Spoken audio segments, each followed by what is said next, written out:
আমরা এমন জাতি ছিলাম না। আমরা কেমন জাতি ছিলাম একটু দেখাচ্ছি। মুসলিম জাতির অবস্থা এমন ছিল যে মদিনার খেজুরের যে ছাদ, খেজুর গাছের পাতার তৈরি ছাদ আর মাটির মসজিদে বসে মদিনা থেকে ওমর রাদিয়াল্লাহু আনহু, আবু বকর সিদ্দিক, উসমান রাদিয়াল্লাহু আনহু, আলী ইবনে আবি তালেব, চার খলিফা, তাদের কথাই বলছি। ওই খেজুর গাছের মসজিদের মধ্যে বসে তারা অর্ধেক বিশ্ব শাসন করেছে। আমাদের অবস্থা এমন ছিল। আমাদের অবস্থা কেমন ছিল? এমন ছিল। অবস্থা দেখেন, আমাদের পরিবারগুলো এত সুন্দর ছিল যে পুরো পরিবারের মধ্যে তালিম, কোরআন, হাফেজ কোরআন, পরিবারের মধ্যে আলেম, মুফতি, মুহাদ্দিস দিয়ে ভর্তি ছিল। একজন বাদশার কথা আমি পড়েছিলাম হিস্ট্রি পড়তে গিয়ে, এটা অনেক পরের কথা, প্রায় উমাইয়া শাসনের কথা। যখন উমাইয়াদের পতনের সময় চলে আসছে, তারা কর্ডোভায় চলে গেছেন ইসলামিক খেলাফত কায়েম করতে। কর্ডোভা, আন্দালুসিয়া কর্ডোভায়, ওটাকে আন্দালুসিয়ার খেলাফত বলে। ওই সময় রাজার ছেলেকে বিয়ে দেওয়ার ঘোষণা এসেছে। রাজার ছেলেকে বিয়ে দেওয়া হবে। রাজা মানে আমির বুঝাচ্ছে এখানে, যিনি রাষ্ট্রের আমির ছিলেন। তো বিয়ে দেওয়ার জন্য মেয়ে খোঁজার জন্য বলা হয়েছে।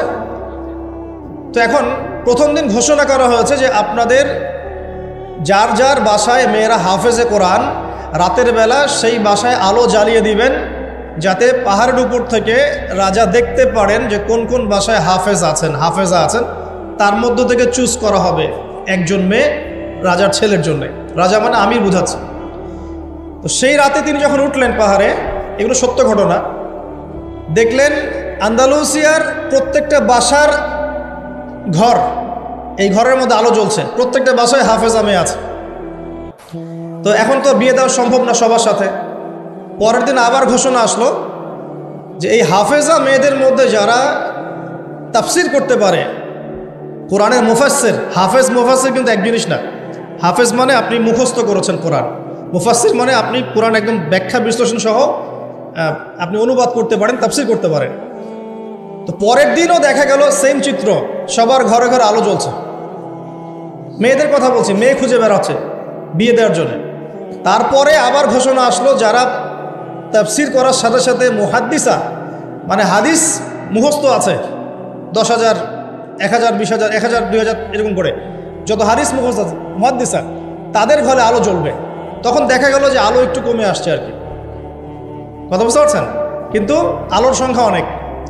আবার ঘোষণা আসলো পরের দিন যে এই বাড়িগুলোর মধ্যে যারা ফকিহ বোঝেন কি, ফিকহের জ্ঞান আছে, গভীর জ্ঞান আছে, কুরআন সুন্নাহর গভীর ইস্তেহাদ করতে পারেন, মুস্তাহিদ এই টাইপের, তাদের বাসার আলো জ্বলবে। তখন দেখা গেল যে আলোর সংখ্যা আরেকটু কমে আসে। এর মধ্য থেকে আমির একজনকে সিলেক্ট করে তার ছেলের সাথে বিয়ে দিলেন। এই ছিল মুসলিমদের অবস্থা। এখন যদি আপনি আজকে, এটা কি কুমিল্লা না নাকি? কুমিল্লা, এই কুমিল্লার তিতাসের কোনো একটা উপরের জায়গায় চলে যান, টাওয়ারে যান, গিয়ে বলেন যে আমাদের এই পুরো গ্রামের মধ্যে বা এই জায়গার মধ্যে আমি আমার ছেলের জন্য মেয়ে খুঁজতেছি। যেই মেয়েগুলো হাফেজে কোরআন, তাদের বাসায় আলো জ্বালিয়ে দিবে। উপর থেকে দেখেন কতগুলো আলো জ্বলবে, অবশ্যই জ্বলবে, একটাও না এমন না, জ্বলবে। কিন্তু যদি আরও বড় চ্যালেঞ্জ দেন যে হাফেজার সাথে সাথে কারা তাফসির করতে পারে, কারা মুহাদ্দিসা খাস পর্দা মেনে চলে, তাদের বাসায় আলো জ্বালাবে, দেখবেন আলোর সংখ্যা খুব কমে আসবে। এটা বাস্তবতা।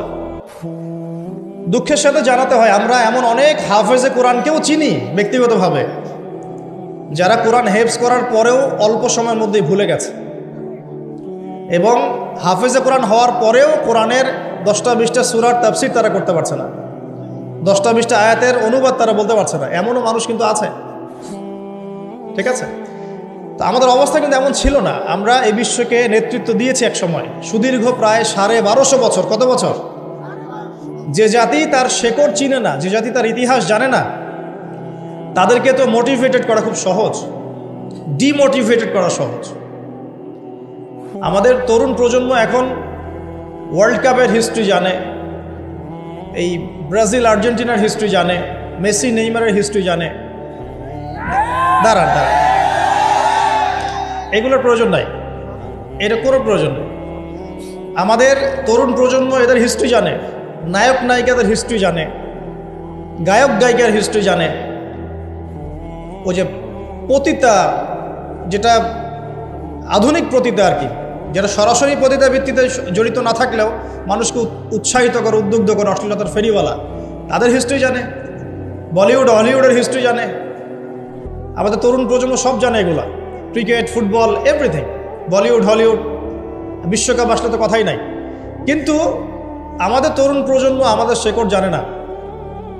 কয়জন তরুণ জানে যে আমরা এমন একটা জাতি ছিলাম যারা সারা বিশ্বকে নেতৃত্ব দিয়েছি? নেতৃত্ব দেওয়া ডিফারেন্ট জিনিস, মানে সারা বিশ্বের কোনো কিছুই আমাদের পারমিশন ছাড়া হতো না। এমন একটা অবস্থা ছিল, বিশ্বের কোনো জায়গায় কোনো মুসলিমকে আঘাত করবে, অন্যায়ভাবে তাকে মেরে ফেলবে বা টর্চার করবে, এই সাহস কারো ছিল না। এমন যুগ ছিল। মুসলিম পুরুষের কথা বাদ দেন, মুসলিম কোনো নারীর দিকে চোখ তুলে তাকাবে বা তার ইজ্জত হরণ করবে এমন ক্ষমতাও কারো ছিল না। এটাকে রূপকথার গল্প মনে হচ্ছে না এখন? বিগত 100 বছরে এই পরিস্থিতি দেখে মনে হচ্ছে এমনও কি সময় ছিল? হ্যাঁ, এমন সময় ছিল। এই তো বেশি দিন আগের কথা নয়। ঘরে ঘরে হাফেজ ছিল, ঘরে ঘরে হাফেজ, ঘরে ঘরে আলেম, ঘরে ঘরে মুফতি মুহাদ্দিস ভর্তি। শুধু তাই নয়, বিজ্ঞানী দিয়ে ভর্তি, ফিলোসফার দার্শনিক দিয়ে ভর্তি, অ্যাস্ট্রোনমিস্ট দিয়ে ভর্তি, জ্যোতির্বিদ্যায় পারদর্শী, বায়োলজিতে পারদর্শী, কেমিস্ট্রিতে পারদর্শী, এরকম ঘরে ঘরে ছিল। বর্তমান বিশ্বের যে শিক্ষা সেক্টরগুলো আছে, প্রত্যেকটা সেক্টরের ভিত্তি মুসলিমরা দিয়ে দিয়েছে বিশ্বকে, জানেন? এই যে অর্থনীতি নিয়ে আমরা এত বাড়াবাড়ি করি না, সবচেয়ে সেরা অর্থনীতি শিখিয়েছেন ইউসুফ আলাইহিস সালাম। কে শিখিয়েছেন? সূরা ইউসুফ পড়ে দেখেন। আমরা সূরা ইউসুফ এর নাম শুনলে মনে করি ইউসুফ মানে ইউসুফ জুলেখা, ইউসুফ জুলেখা, তাই না? মাথায় চলে আসে ইউসুফ আর জুলেখা। ইউসুফ আলাইহিস সালাম কি ছিলেন? খুব সুন্দর দেখতে ছিলেন, এতটুকু জানি আমরা। কিন্তু ইউসুফ আলাইহিস সালামের বাহ্যিক সৌন্দর্যের চাইতে তার চরিত্রের সৌন্দর্য আরো অনেক বেশি ছিল। তাকে রাজার স্ত্রী অফার করছে ভালোবাসার, প্রেম বিনিময়ের দরজা লাগিয়ে দিচ্ছে, আর তিনি বলছেন মাআযাল্লাহ, আমি আল্লাহকে ভয় করি। তার চরিত্রের সৌন্দর্য দেখেন। খালি আমরা রূপের সৌন্দর্যের কথা বলি, তাই না? ইউসুফ আলাইহিস সালাম যখন কারাগারে, কেন কারাগারে পাঠিয়েছে? বিনা অপরাধে। আর বিনা অপরাধেও মানুষ কারাগারে যায়। কারাগারে যারা যায় তারা সবাই যে অপরাধী এমনটা নয়। বিনা অপরাধেও মানুষ কারাগারে যায়। দাঁড়ান, ইউসুফ আলাইহিস সালাম কেন গেলেন? তাকে অপবাদ দেওয়া হয়েছে, জেনার অপবাদ, নাউজুবিল্লাহ। 1 দিন 2 দিন না, 7 দিন 10 দিন না, 12টা বছর তিনি কারাগারে। কত বছর? 12 বছর। ওই 12 বছরের মধ্যে তিনি, একটা ঘটনা ঘটেছে, 2 জন কয়েদি এসেছে। কয়জন? নতুন কয়েদি। একজন বলছে যে আমি স্বপ্ন দেখলাম যে আমার মাথার মধ্যে রুটি রাখা হয়েছে, রুটি, এই রুটি এসে পাখি খেয়ে নিচ্ছে। আর একজন স্বপ্ন দেখলো যে সে রাজাকে শরাব পান করাচ্ছে। ইউসুফ, তোমাকে সত্যবাদী মনে হয়, আমাদেরকে স্বপ্নের ব্যাখ্যা জানিয়ে দাও। এই 2 জন ব্যক্তি কিন্তু মুসলিম নন, মনে রাখবেন। এই 2 জন ব্যক্তি কি? অমুসলিম, কিন্তু মুসলিম নন। দেখেন, অমুসলিম ব্যক্তির স্বপ্ন সত্য হতে পারে। দলিল, অমুসলিম ব্যক্তির স্বপ্ন কি হতে পারে? সত্য হতে পারে। ইউসুফ আলাইহিস সালাম ব্যাখ্যা করে দিলেন যে শরাব পান করাচ্ছে, সে অচিরেই ছাড়া পেয়ে যাবে এবং সে রাজাকে শরাব পান করাবে, রাজার ঘনিষ্ঠ হয়ে যাবে। আর যার মাথা থেকে রুটি খেয়ে নেওয়া হচ্ছে তাকে শুলদণ্ড দেওয়া হবে, তার মগজ খেয়ে ফেলবে পাখি। তাই হলো। আর ইউসুফ আলাইহিস সালাম এই ব্যক্তিকে বলে দিলেন, যার ব্যাপারে তার ধারণা হলো যে এই ব্যক্তি নাজাত পাবে, তুমি যখন রাজার কাছে যাবে তখন আমার কথা স্মরণ করো, যে আমি তোমাকে এই কথাটা বলেছিলাম, রাজার সামনে স্মরণ করো। তো ইউসুফ আলাইহিস সালাম এখানে বন্দী, তারা ছাড়া পেয়ে গেলেন। এবার যখন এই ব্যক্তি রাজার কাছে গেলেন, রাজা আবার একটা স্বপ্ন দেখলো। কে স্বপ্ন দেখলো? সূরা ইউসুফের মধ্যে বলা আছে, পড়ে দেখবেন। রাজা স্বপ্ন দেখছে যে 7টা চিকন গাভী 7টা মোটা তাজা গাভীকে খেয়ে ফেলছে, ঠিক আছে? আর উনি শীষ স্বপ্ন দেখলেন, শীষ। এই স্বপ্নটা তার কাছে অদ্ভুত মনে হলো। 7টা জীর্ণ শীর্ণ গাভী 7টা মোটা তাজা গাভীকে কেমন করে খেয়ে ফেলতে পারে? তিনি খুব টেনশনে পড়ে গেলেন। রাজ্যের সব জ্ঞানী গুণী লোকদেরকে ডাকলেন, এর ব্যাখ্যা কী হবে, এর ব্যাখ্যা কী হবে? কেউ বলতে পারছে না। তখন এই ব্যক্তি যে ছাড়া পেয়ে এসেছে তার মনে হলো যে হ্যাঁ, ইউসুফ নামে একজন ব্যক্তি আছে, সে আমাকে স্বপ্নের ব্যাখ্যা বলেছিল, হয়তোবা সেই স্বপ্নের ব্যাখ্যাটা বলতে পারবে। সে চলে গেল জেলখানায়। সেখান থেকে ইউসুফকে গিয়ে বলল, ইউসুফ, তোমাকে আমরা সত্যবাদী পেয়েছি, তোমাকে আমরা সত্যবাদী পেয়েছি, এই স্বপ্নের ব্যাখ্যা কি হবে, রাজার স্বপ্নের ব্যাখ্যা। ইউসুফ আলাইহিস সালাম বললেন যে এর অর্থ হচ্ছে যে অতি শীঘ্রই এই মিশরের মধ্যে দুর্ভিক্ষ আসবে। কি আসবে? কি আসবে? আচ্ছা, তার মানে দুর্ভিক্ষ শব্দটা কোরআনে আছে। রাজাকে গিয়ে বলো যে ওই মহিলাদের কি খবর, যে মহিলারা ইউসুফ আলাইহিস সালামের ব্যাপারে এরকম অপবাদ দিয়েছিল। তখন এই ব্যক্তি গিয়ে রাজাকে বলল, ওই মহিলাদের কথা তিনি জিজ্ঞাসা করেছেন। তখন রাজা বলছে যে ইউসুফ নির্দোষ ছিল। সেই মহিলারা স্বীকার করলো যে ইউসুফ নির্দোষ ছিল, আসলে আমরাই তাকে ওয়াসওয়াসা দিয়েছি, আমাদেরকে প্রলুব্ধ করেছি। রাজা বলেন তাকে বের করে নিয়ে আসো। ইউসুফ আলাইহিস সালামকে বের করে আনা হলো।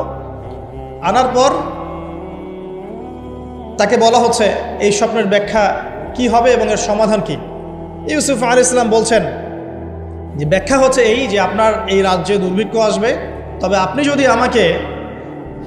যদি আমাকে খাদ্য মন্ত্রণালয়ের দায়িত্ব দেন তাহলে এই সমস্যা আমি মোকাবেলা করতে পারবো ইনশাআল্লাহ।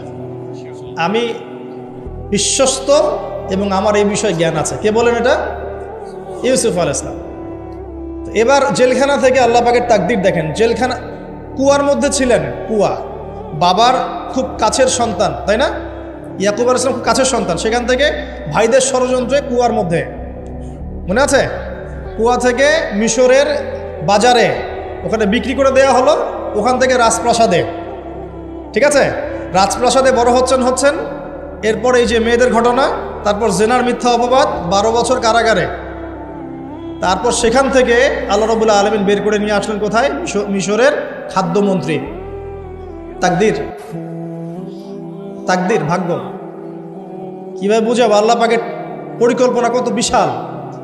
যখন ইউসুফ আলাইহিস সালাম জেলখানায়, তখন কি কেউ ভেবেছিল যে এই ব্যক্তির দ্বারা মিশরের লক্ষ লক্ষ মানুষের দুর্ভিক্ষের কবল থেকে সে বাঁচবে?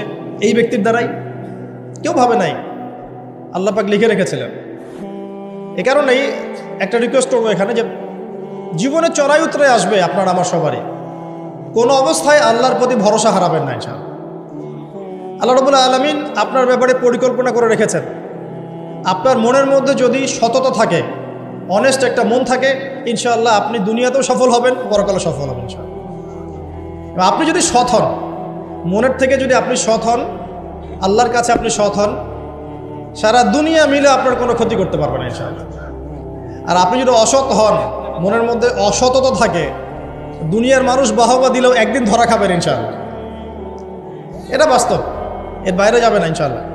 দেখেন, ইউসুফ আলাইহিস সালাম দায়িত্ব চাচ্ছেন, আমাকে দায়িত্ব দেন, আমি এই বিষয়টা ভালো বুঝি। আল্লাহ পাক তাকে এই যে খাদ্য মন্ত্রণালয় নিয়ে আসলেন। ইউসুফ আলাইহিস সালামের হাতে পরবর্তীতে দুর্ভিক্ষের কবল থেকে পুরো মিশরবাসী বেঁচে গেল এবং লক্ষ লক্ষ মানুষের জীবন বেঁচে গেল, আলহামদুলিল্লাহ। তাহলে অর্থনীতির মূল মন্ত্র শিক্ষা পেলাম না? কোরআনে আছে না? এখনো সামনে আমরা এই শব্দগুলো শুনতে পারছি না? সমাধান পেতে হলে কোরআনে আসতে হবে। যে সমাধান পেতে চান, কোরআনে আসতে হবে। যদি না আসেন, এটা আপনার ইখতিয়ার, পরবর্তীতে ফলাফল আমাদেরকে ভোগ করতে হবে। আল্লাহ পাক আমাদের সবাইকে কোরআন এবং সুন্নাহ মাফিক জীবন গড়ার তৌফিক দান করুন। একটা খালি পয়েন্ট বললাম, দেখেন, ইকোনমিক্সের দুরবস্থা দূর করারও ফর্মুলা কোরআনে পাওয়া গেছে। আগেকার মুসলিমদের অবস্থা বলছি, জ্যোতির্বিজ্ঞান নিয়ে অনেক কথা হয় না, এই গ্রহে নাসাই পাঠাচ্ছে, সেই পাঠাচ্ছে। ভালো করে পড়ে দেখবেন, জ্যোতির্বিজ্ঞানের মূল নীতিগুলো, সূত্রগুলো দিয়েছে মুসলিমরা। মেডিকেল সায়েন্স নিয়ে অনেক কথা হয়, মেডিকেল সায়েন্স এগিয়ে যাচ্ছে, মেডিকেল সায়েন্সের মূল নীতিগুলো দিয়েছে মুসলিমরা। এই কেমিস্ট্রি তোমরা পড়ো, পর্যায় সারণী, মূলনীতি দিয়েছে মুসলিমরা।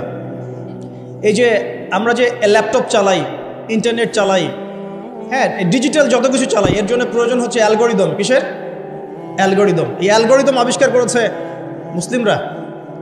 এই অ্যালগোরিদম যদি মুসলিমরা আবিষ্কার না করতো, আপনি ল্যাপটপ চালাতে পারতেন না, কিছুই করতে পারতেন না। এর বেস দিয়েছে কে? মুসলিমরা। এই যে ম্যাথামেটিক্স নিয়ে এত ফকর করি, ম্যাথামেটিক্স, এর বেইজও মুসলিমদের থেকে এসেছে। আপনারা কি জাবর ইবনে হাইয়ানের নাম শুনেছেন? আচ্ছা, বাদ দেন তার কথা। আপনারা কি ইমাম রাজির নাম শুনেছেন? আচ্ছা, ফিলোসফি, দর্শন এর মূলনীতি দিয়েছেন তিনি অনেক। ইবনে সিনার নাম শুনেছেন? চিকিৎসা বিজ্ঞান পুরো ভিত্তি দিয়েছেন তিনি। আর এই যে পলিটিক্যাল সিস্টেম যেটা আমরা ওয়ার্ল্ড পলিটিক্স যেটা আমরা বলি, এর ভিত্তি দিয়েছেন কে জানেন? উমর ইবনুল খাত্তাব রাদিয়াল্লাহু আনহু। কে দিয়েছেন? এই যে প্রশাসনিক ডিপার্টমেন্ট, সদর দপ্তর, এই মন্ত্রণালয় সেই মন্ত্রণালয়, এটা স্টার্ট করেছিলেন কে জানেন সর্বপ্রথম? উমর রাদিয়াল্লাহু আনহু। আমরা অনেকে জানি না। আমি এটাই বলছিলাম আপনাদেরকে যে জাতি তার শেকড় চিনে না তাকে ডিমোটিভেটেড করা খুব সহজ। আমরা যদি হিস্ট্রি পড়া শুরু করি, ইতিহাস পড়ি, কোরআন সুন্নাহর পাশাপাশি আমরা দেখব বিশ্বের প্রত্যেকটা বড় বড় সেক্টরের মূল নীতি স্থাপন করে গেছে কারা? মুসলিমরা। তাহলে এখন কেন আমরা এই জায়গায় আসলাম? কি কারণ? আমি একটু কারণটা বলি আপনাদেরকে। মন খারাপ করছেন কি? নিজেদের চেহারাটা আয়নায় দেখতে হয়। যদি আমরা আমাদের চেহারা আয়নায় দেখার সৎসাহস না থাকে তাহলে উন্নতি করব কিভাবে? নাকি প্রশংসা থাকবে? আমরাও সেই জাতি, আমরা বীরের জাতি। সারা বিশ্বে বীরত্বের সাথে লড়াই করে ইসলাম প্রতিষ্ঠা করেছে কারা? আমরাই। এই যে ভারতবর্ষে ইসলাম পাচ্ছেন, ভারতবর্ষে ইসলাম ঢুকেছে একটা ঘটনাকে কেন্দ্র করে। কি ঘটনা? একজন মুসলিম নারীর ইজ্জতের উপর হামলা চালিয়েছিল একজন লম্পট রাজা। এই ঘটনাকে কেন্দ্র করে বিন কাসিম, এই যে ঘোরসাওয়ার, অল্প কিছু সৈন্য নিয়ে আক্রমণ করেছিলেন ভারতবর্ষ। এই যে বিজয়, এখান থেকে শুরু হলো ইসলাম। তারও আগে চিটাগাং আছেন, চিটাগাং চট্টগ্রাম, এই চিটাগাং রোড দিয়ে, এই পোর্ট দিয়ে আরবরা বাণিজ্য করত। ওই দিক দিয়ে ইসলাম ঢুকেছে একদিক দিয়ে। আবার সুফি পীর মাশায়েখরা ছিলেন, তারা এখানে ইসলাম প্রচার করেছেন। তিনভাবে ইসলাম ঢুকেছে উপমহাদেশে। ইসলাম পেতেন না এগুলো। দেখুন কেন হলো এই অবস্থা। বিকজ ওই সময়ে একটা মুসলিম পরিবারের মধ্যে কোরআনের হাফেজ থাকতো। পাওয়া যায় এখন সব পরিবারে? রেয়ার। আমরা মনে করি যার ব্রেন সবচেয়ে খারাপ ওকে হাফেজি মাদ্রাসা দেওয়া লাগবে, আর যার ব্রেন খুব ভালো ওকে আমরা দিব ইঞ্জিনিয়ারিং, ডক্টর। আমরা শিক্ষাটাকে ভাগ করে ফেলেছি। একটা হচ্ছে দুনিয়ার শিক্ষা, একটা হলো আখিরাতের শিক্ষা, তাই না? অথচ শিক্ষা তাকেই বলে যা আমার দুনিয়াও দিবে আখিরাতও দিবে, এর নাম শিক্ষা। আর এই শিক্ষা কোথায় আছে? কোরআন সুন্নায় নাই। আর কোরআন সুন্নাহ শেখার পরে যদি আমি ডক্টর হই, ইঞ্জিনিয়ার হই, কোনো সমস্যা আছে? কোনো সমস্যা নাই। আমরা এটাকে ভাগ করে ফেলেছি। আমরা অর্থনীতিও ভাগ করে ফেলেছি। মসজিদে আমি পাক্কা মুসল্লি, দেখবেন মসজিদে মাশাআল্লাহ পাক্কা মুসল্লি, নামাজে পড়তে পড়তে একদম সেজদার দাগ পড়ে গেছে।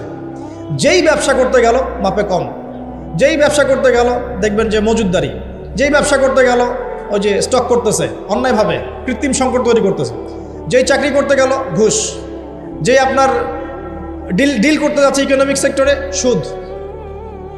তো অর্থনৈতিক জীবনটাকে আলাদা করে ফেললাম। ওইটা দুনিয়ার জীবন, এটা হচ্ছে আমার পরকালের জীবন। ভাবখানে এমন। আমাদের আকীদা চেঞ্জ করতে হবে। তো অর্থনৈতিক জীবন কি ইসলাম থেকে আলাদা নাকি? আপনি 5 ওয়াক্ত নামাজ পড়ছেন আলহামদুলিল্লাহ, এখন যদি সুদ খান তাহলে কি পার পাবেন? তাহলে অর্থনীতি ইসলামের সাথে সম্পৃক্ত না। সহজ কথাটা বোঝাতে পারি না। ইভেন আমরা যদি অন্যদের সাথে ডিল করতে চাই বিশ্বে, তখনও ইসলাম ফলো করতে হবে, আদারওয়াইজ সমস্যা আছে। এমন তন্ত্র মন্ত্র মতবাদের চর্চাও করা যাবে না যে মতবাদগুলো কোরআন সুন্নাহর সরাসরি বিরোধী। করা যাবে? করা যাবে না। তো আমাদের জীবনটা পরিপূর্ণটাই ইসলাম, পূর্ণাঙ্গটাই ইসলাম, এখানে আংশিকতার সুযোগ নাই। আল্লাহ এই কথাটা বোঝার তৌফিক দান করুন। আজকের মাহফিলে একটা কথাও যদি নিয়ে যেতে পারেন, ইসলাম হচ্ছে একটা পরিপূর্ণ জীবন ব্যবস্থা না। এখানে আপনি সব পাবেন এবং সব পালন করতে আপনাকে বলাও হয়েছে। আল্লাহ পাক কোথায় বলেছেন? আমি দলিল দিচ্ছি। 1 নম্বর দলিল দিচ্ছি যে ইসলাম পরিপূর্ণ জীবন ব্যবস্থা। কোথায় আছে? সূরা মাইদা 3 নম্বর আয়াত। কত নম্বর? সূরা মাইদা 3 নম্বর। আল্লাহ পাক বলছেন, বিসমিল্লাহির রহমানির রহিম, আল্লাহ বলছেন, আল ইয়াউমা আকমালতু লাকুম দীনাকুম ওয়া আতমামতু আলাইকুম নি'মাতি ওয়া রাদিতু লাকুমুল ইসলাম দীনান। আল্লাহ বলছেন, কে বলছেন? আল্লাহ পাক বলছেন, আমি তোমাদের জন্য দ্বীন ইসলামকে পরিপূর্ণ করে দিলাম। কি করে দিলাম? পরিপূর্ণ মানে কি? যেখানে সবকিছু নাই, তাই না? পরিপূর্ণ মানে কি? যেখানে সবকিছু আছে। তার মানে জীবনের প্রতিটা বিষয়ের হেদায়েত কোথায় আছে? ইসলামে আছে। ওয়া আতমামতু আলাইকুম নি'মাতি, তোমাদের উপর আমার নিয়ামতকে পূর্ণতা দিলাম। ওয়া রাদিতু লাকুমুল ইসলাম দীনান, তোমাদের উপর দিন ইসলামকে মনোনীত করে আমি আল্লাহ সন্তুষ্ট হয়ে গেলাম। সুবহানাল্লাহ। তো দিন পরিপূর্ণ না? তার মানে ইসলাম পরিপূর্ণ কি না? এখন এই ইসলাম আল্লাহর কাছে একমাত্র দিন, অন্য কোনো দিন চলবে? এটা যে একমাত্র দিন তার দলিল কোথায়? দলিল আছে সূরা আলী ইমরানের 19 নম্বর আয়াতে। কত নম্বর? আলী ইমরান 19 নম্বর। আল্লাহ পাক বলছেন ইন্না দীনা ইনদাল্লাহিল ইসলাম। জেনে রাখো হে মানুষ, নিশ্চয়ই আল্লাহর কাছে একমাত্র গ্রহণযোগ্য দিন, তার নাম কি? ইসলাম। আল্লাহ পাক এই সূরার মধ্যে আবার বলছেন যে ইসলাম ছাড়া অন্য দিন পালন করলে কবুল হবে কিনা আল্লাহই বলছেন। সেটা কোথায়? 85 নম্বর আয়াত। কত নম্বর আয়াত? 85। আল্লাহ পাক বলছেন যে ওয়ামাই ইয়াবতাগি গায়রাল ইসলামি দীনান ফালা ইউকবালা মিন। যদি কেউ ইসলাম ছাড়া অন্য কোনো দিন তালাশ করে, কশ্চিনকালেও তার কাছ থেকে কবুল করা হবে না। তার তিনটা দলিল পেলেন। এক, আল্লাহর কাছে মনোনীত দিন কি? ইসলাম। এই ইসলাম পরিপূর্ণ কি না? অবশ্যই পরিপূর্ণ। দলিল সূরা মাইদার আয়াত নাম্বার 3। আর এই ইসলাম বাদ দিয়ে অন্য দিন চলবে কি না? উত্তর না। দলিল সূরা আলী ইমরানের 85। এখন আপনার আমার দায়িত্ব কি সেটা আল্লাহ বলছেন সূরা বাকারায়। কোন সূরায়? সূরা বাকারায়। কোরআনের একটা আয়াত কিন্তু আরেকটা আয়াতের সাথে লিঙ্কড আপ হবে। এই মিলানোর যোগ্যতা আপনাকে তৈরি করতে হবে। মানে আমি বুঝাই একভাবে, এই যে আকাশের তারাগুলো দেখেন, আমরা সাধারণ চোখে যেটা দেখি সেটা হলো এটা তারাই, জাস্ট তারা, সুন্দর লাগে, তাই না? আসলে ব্যাপারটা এমন না। আসলে ব্যাপারটা হচ্ছে এই প্রত্যেকটা তারার সাথে অন্য তারার একটা জটিল এবং সূক্ষ্ম গাণিতিক একটা মিল আছে। যদি আপনি আমার সাথে কখনো তারা দেখতে আসতে পারেন, আমি দেখাবো ইনশাআল্লাহ। আকাশের তারা দেখা শিখতে হবে। দেখে মনে হয় যখন সুন্দর। আল্লাহ পাক সূরা মুলকের মধ্যে বলছেন, সূরা মুলক রাত্রেবেলা তেলাওয়াত করতে হয়। রাতে তারা ওঠে না, ওই রাতেই আল্লাহ বলছেন সূরা মুলক তেলাওয়াত করতে। কি মিল আছে দেখছেন? রাতে আকাশে তারা উঠে, আর আল্লাহ পাক রাতের বেলায় সূরা মুলক তেলাওয়াত করতে বলছেন।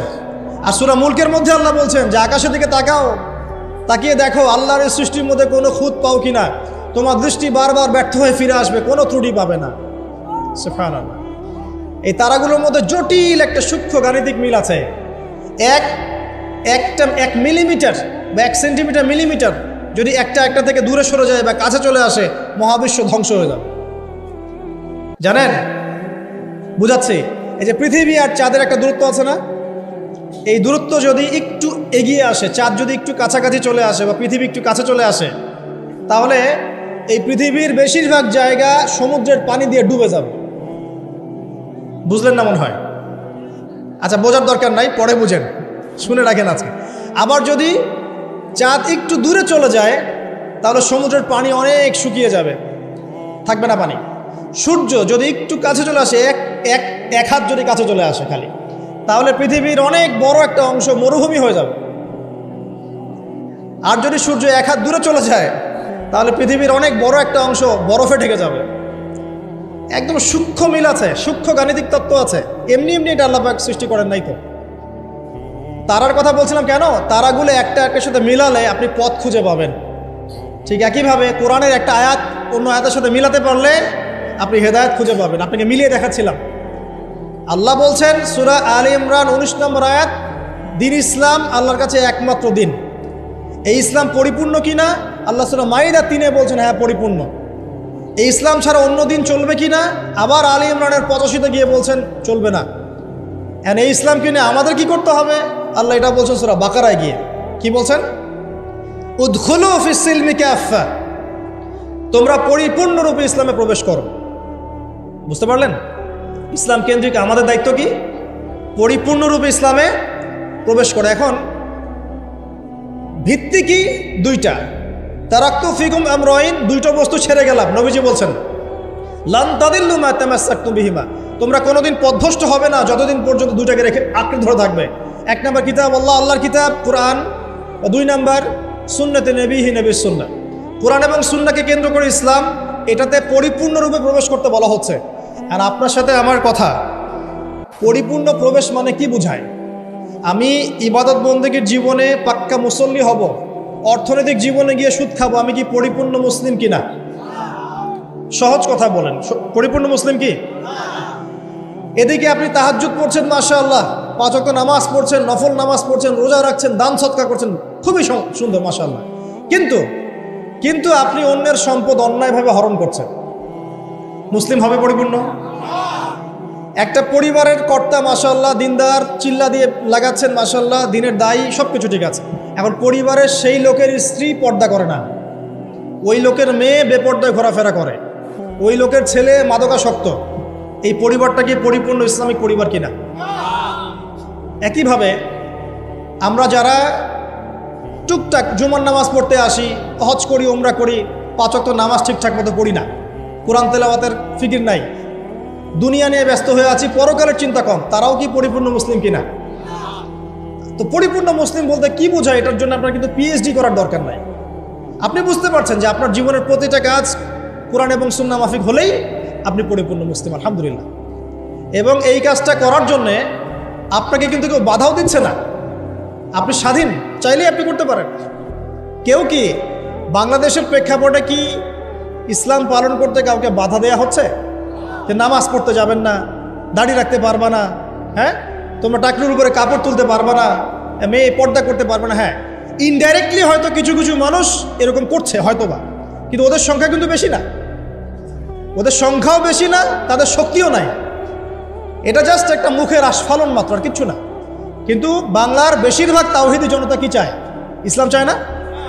চায়। তো আপনি যদি প্র্যাকটিস করেন, কেউ কি বাধা দিবে? ওয়াদা করেন আজকে থেকে 5 ওয়াক্ত নামাজ ছাড়বেন না, বেহুদা অহেতুক কোনো ফাহেসা কাজে সময় নষ্ট করবেন না, নিজের গায়ের মধ্যে সুন্নত নিয়ে চলে আসবেন, পারবেন না ইনশাল্লাহ? দাড়ি ছেড়ে দিবেন ইনশাআল্লাহ, গোফ ছোট করে ফেলবেন, টাকনুর নিচে কাপড় থাকলে উঠিয়ে ফেলবেন, পারবেন না? যদি কোনো হারাম সম্পর্ক থাকে আজকেই তওবা করে ফিরে আসবেন। ফিরে আসার সময় আবার বললেন না যে আজকে শেষ কথা, তোমার সাথে আর কথা হবে না, এই কাজ করতে যায় না, তাহলে এই শেষ কথা আর শেষ হবে না, একদম ডিলেট, সাথে সাথে ডিলেট। যদি সুযোগ থাকে, অর্থনৈতিক সামর্থ্য আছে, পরিবারে গিয়ে বলবেন বা মেয়ের পরিবারে প্রস্তাব পাঠাবেন, যদি বিয়ে করার সুযোগ থাকে বিয়ে করে ফেলবেন। সুযোগ নাই, ডিসকানেক্টেড, কোনো দরকার নাই। এই নেক্সট সুরতে ধোকা খাবেন না, এটা নেক্সট সুরতে ধোকা, এটা নেক্সট সুরতে ধোকা। যখন একটা মানুষ জেনায় লিপ্ত থাকে তখন তার দোয়া আল্লাহ পর্যন্ত পৌঁছায় না তো, আর জেনা ছেড়ে দিলে পরে আপনার দোয়া ডাইরেক্ট আল্লাহর কাছে পৌঁছাবে ইনশাআল্লাহ। প্রমাণ নেবেন? দলিল দিব? দিচ্ছি শোনেন। 3 ব্যক্তি, কয় ব্যক্তি? 3 ব্যক্তি চলছে পথ, হঠাৎ ঝড় এসেছে, একটা গুহার মধ্যে ঢুকেছে, গুহার মুখ বন্ধ হয়ে গেছে, একদম বন্ধ, বের হওয়ার কোনো জায়গা নেই। এটা সত্য ঘটনা, রাসূল সাল্লাল্লাহু আলাইহি ওয়াসাল্লাম বলেছেন। এখন তারা বলছেন তো বের হওয়ার তো কোনো অপশন নাই, কিভাবে বের হবো আমরা? একজন বলছে তাহলে একটা কাজ করি, চলো আমাদের নেক আমলের ওসিলা করে আল্লাহর কাছে দোয়া করি। কিসের ওসিলা? আমরা এই যে দোয়া করার জন্য হুজুর ডাকি, তাই না? আসেন 40 এই যে 1 বছরই 3 দিন 7 দিন করি না, নিজের দোয়া নিজে করা শিখেন। আপনার কি চাওয়া সেটা কি আমি বুঝতে পারবো নাকি? এরকম একটা ঘটনা আছে, হুজুরকে ডেকেছে দোয়া করতে, হুজুর পুরো দোয়াটাই 1 বচনে করেছে, আল্লাহ আমাকে হেদায়েত দাও, আমাকে রিজিক দাও, আমাকে হেফাজত করো, আর মুসল্লি সব বলছে আমিন আমিন আমিন। দিন শেষে লাভ কার হলো? হুজুরের। জিলাপিও আমি পেলাম, দোয়া আমার কবুল হলো, সবই তো আমার হলো, এবং শেষে হাদিয়াওটা আমি পেলাম। এটা তো আপনার দোয়া আপনাকে করতে হবে। তো এই 3 ব্যক্তি দোয়া করছে নিজের নেক আমলের ওসিলা দিয়ে, নেক আমলের ওসিলা দিয়ে দোয়া করলে দোয়া কবুল হয়। এখানে কি বলে দিব কোন কোন ক্ষেত্রে দোয়া করলে দোয়া কবুল হয়? শোনেন, আগে হালাল খাইতে হবে দোয়া কবুল হলে। দোয়া কবুল হওয়াতে হলে আগে হালাল খেতে হবে, হারাম খেলে দোয়া কবুল হবে না। আর আমরা এখন সুদের যুগে বাস করি না, সবাই সুদখোর হয়ে যাচ্ছে দিন দিন। আর সুদ যে এখন এত সূক্ষ্ম, আমি ইনশাল্লাহ আপনাদেরকে কোনো একটা পরিবেশে যেখানে আমি এডুকেটেড শ্রেণীর মানুষ পাবো ইনশাল্লাহ, সেখানে আমি শুধু অর্থনীতি নিয়ে কথা বলবো ইনশাল্লাহ। এখানে আপনি বুঝতে পারবেন যে কত সূক্ষ্ম সুদ চলছে এখন, কত সূক্ষ্ম। এই যে ইলেকট্রনিক মানিগুলো আমরা ইউজ করছি না, এর মধ্যেও সুদ আছে, বুঝবেন না? একটা রাষ্ট্রকে তারা বাদ রাখে না সুদখোর বানাতে। যদি আমাদের রাষ্ট্রের কোনো লোন প্রয়োজন হয়, আমরা যদি ওয়ার্ল্ড ব্যাংকের কাছে যাই বা IMF এর কাছে যাই, সুদ ছাড়া কোনো লোন তারা দিবে না, কখনো দিবে না। এবং এটা ফোর্সফুলি করবে তারা, সুদ ছাড়া আপনি বেরিয়ে হতে পারবেন। তো পরে আসে ওইদিকে, আমি ওইদিকে আছি না। দোয়া কবুল করাতে হলে আপনাকে আগে হালাল রিজিক সার্চ করতে হবে, 1 নাম্বার। 2 নাম্বার, তাওহীদ চর্চা করতে হবে। শিরকের পাপে লিপ্ত থাকলে দোয়া কবুল হওয়া ডিফিকাল্ট। এবং সুন্নতের চর্চা করুন। বেদাতি আমল করলে দোয়া কবুল হওয়া ডিফিকাল্ট আছে। এর পাশাপাশি আমি কিছু অপশন বলে দিই। যখন দেখুন বৃষ্টি হচ্ছে তখন দোয়া করবেন, দোয়া কবুল হবে ইনশাআল্লাহ।